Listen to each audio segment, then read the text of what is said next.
ગેસના સંકટના કારણે મોરબીના સિરામિકના કારખાનાઓ બંધ કરવાનો નિર્ણય લેવામાં આવ્યો।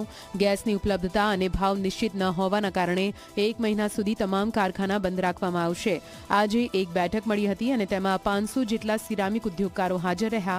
તમામ લોકોએ મળીને આ નિર્ણય લીધો। ગેસની ઉપલબ્ધતા અને ભાવ સ્થિર થયા બાદ સિરામિકના કારખાના ચાલુ કરવામાં આવશે।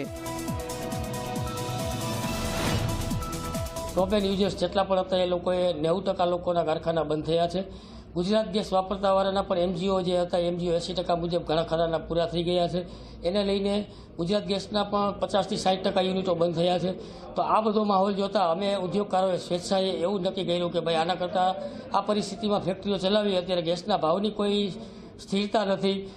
માર્કેટમાં જે એક્સપોર્ટમાં પણ અત્યારે કોઈ લોડિંગ થાય કે ન થાય એની પણ કોઈ સ્યોરિટી નથી।